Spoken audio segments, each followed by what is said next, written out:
Kaya kausapin po natin si Attorney Domingo Igon Cayosa, isang constitutional law expert at past president po. Okay, palitan nyo kami, hindi part president, past is past president ng Integrated Bar of the kalahati Philippines. Okay na umaga sa inyo, Attorney Igon. Good morning, attorney. Good morning, Doris at Alvin. Magandang umaga sa ating mga kababayan. Kumusta ka, Doris? I'm good. Alam mo, partner, hindi mo natatanong. At wag mo na rin itanong, boyfriend ko yan dati. Ang pogi niyan eh. Tapos ang misis nandyan, ano? Apalay tayo dyan. Partner, ang misis niyan, Justice. Lagot ka. Ay, nagbibiro lang naman ako. Grabe naman kayo. Attorney Igon, ano bang tamang term? Tumakas o lumabas lang? Siguro fugitive from justice, mas formal na sagot yan. No? Para mas masakit yung fugitive, anong term ulit? Fugitive? Fugitive from Fugitive justice. from justice. Yan ho kasi yung formal na definition na ginagamit sa korte at yan mismo naglabas na ng pronouncement ng Supreme Court na kung tinatakbuhin mo yung prosecution at saka yung pagkabilanggo o kaya yung kaso, fugitive from justice ka. So, pugante sa Tagalog. Pugante. Tama ba? Para ang pagdating sa akin ng pugante, tumakas. Meron sa kanya may warrant of arrest na. So that's clearly avoiding the prosecution. So, pugante nga po. Okay. Based on the definition issued by the courts and no less than the Supreme Court. Okay, ang sabi ni Senate President Alan Peter Cayetano, hindi yan tumakas kasi wala namang warrant of arrest eh. Hindi daw kasi pinresinta sa kanya o sa kanila sa Senado. Anong take mo doon, Attorney Igon? Hindi ko naman kinakailangang ipresenta sa Senate President o sa Senado ang warrant of arrest laban sa isang tao. Hindi rin kinakailangang i-publicize yan. Kinonfirm na ko yan kaagad ng ICC at expected naman yan sapagkat matagal na nilang dineclare sila as co-perpetrators. So hindi naman ho yan pinapublicize. Ipapakita lang yan dun sa naaaresto pagka-aresto niya para nakakasiguro siya na meron talagang warrant of arrest. Ganun ho ang proseso. Hindi ho naman required na ipakita sa lahat ng kaalyado niya o kaya yung mga senador na yan. Opo, pero yun po ang paninindigan niya. Kaya po ginajustify ni Senate President Cayetano na lumabas lang. Hindi maliraw na gamitin yung salitang takas. Pati yung misis. Ang sabi ng misis, umis ka po din, hindi ho ba? Kinurek niya. Hindi daw ganun. Ang term daw ay lumabas lang because he is free to go.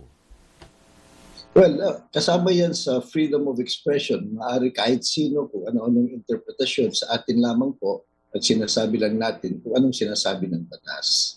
Opo. So, attorney, sige, ibigay na natin kay SP, lumabas lang. Nag-may I go out lang. Pero asaan? Ipakita nyo sa amin. Bakit? Asaan siya ngayon? Dahil nagagalit po pag tinatanong eh. Do not ask leading questions. Yung mga ganyan ba? This is the Senate.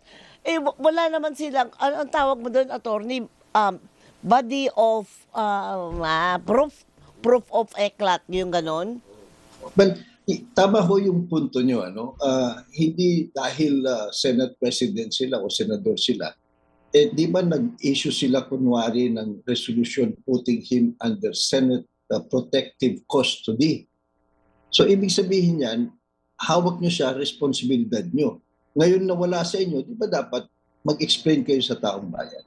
Oo, may pananagutan sila kasi tinanggap naman nila yung responsibilidad na yung sige, sa kustodiya namin ito. Yun ang pinangalandakan nila sa buong bansa.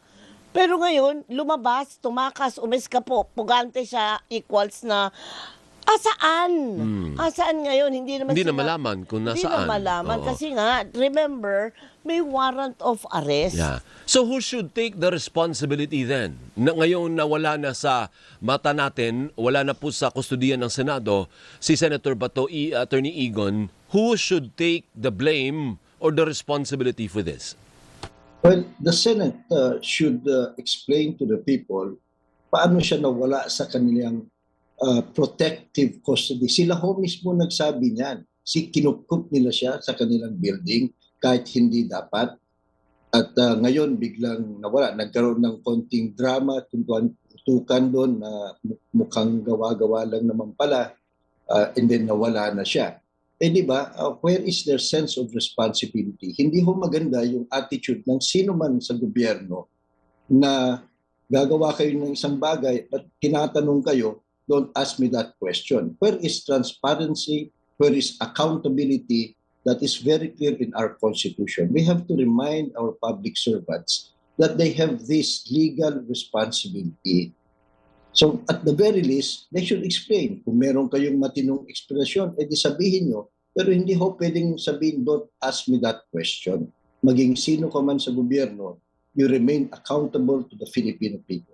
Apo, ngayon, marami din po ang naniniwala na hindi natin dapat i-turn over si Senator Bato ang term nila partner sa dayuhan sa foreign court. Oo. Although na-explain na yan dati ni Attorney Egon, hindi po foreign court ang ICC. Kasi hindi naman siya sovereign state eh. Magiging foreign court lang siya kung sovereign state siya. Hindi po, kasali nga po tayo dyan sa organisasyon na yan dati. Na umalis lang po tayo. I-explain nyo nga po bakit hindi tama ang argumento na ito turn over natin yung kababayan natin sa isang dayuhang korte. Attorney. Tama ho kayo, yung ICC, hindi ho foreign court yan. It's an international tribunal, internationally organized and recognized tribunal. Kasama ang Republika ng Pilipinas na sumang-ayon na itayo ang korte na yan. So malinaw ho yan. Pumirma tayo sa Rome Statute. Ngayon, nung panahon ni Presidente Digong, dahil alam na nila na magko-complain yung mga biktima ng mga tens of thousands na pinagpapatay nila na hindi dumaan sa tamang proseso, nag-withdraw siya bigla sa ICC. Nakalimutan nilang basahin yung Article 127 Paragraph 2 ng ICC na nagsasabi na kung ang isang member state na nag-approve ng establishment of the ICC biglang kumalas for whatever reason, then under Article 127, Paragraph 2, malinaw din ho, yung member na state na, sige, pwede kang kumalas, pero yung mga kaso na nasimulan ng investigahan at nagkaroon na ng jurisdiction ang ICC, bago ka kumalas, meron kang remaining obligation to recognize the jurisdiction and cooperate with the ICC. Yan ho yung tinatawag na residual obligation. Ang linaw-linaw po sa treaty na yan. Pangalawa, at mas importante pa, yung pinapalabas nila na that's a foreign court, that's a foreign law, dapat hindi tayo masasaklaw niyan. Mali ho sila because meron tayong Republic Act 9851 noong 2009 pa ho yan, na kung saan pinasa ng ating Kongreso, ng ating Republika ang batas na kinikilala din ang crimes against humanity na isang uri ng krimen. At nakalagay din ho dun sa Section 17 yan, kung sakasakali merong napaparatangan o akusado na Pilipino ng crimes against humanity at meron ng international tribunal na has taken jurisdiction at nangyayari na ang paglilitis doon, option ho ng Republika ng Pilipinas na isurrender ang Pilipinong yan dun sa tribunal na yon. So local law na rin ho natin yan. So wala hong basihan yung sinasabi nila na hindi pwedeng isuko o kaya hindi pwedeng makialam ang ICC. Kaya lang mahirap lang po siya ipaliwanag, attorney, sa masa. Kasi nga, pag nakita mo yung ICC, talaga nga namang dayuhan yung judges. Hindi ba? Pero hindi po siya dayuhang korte.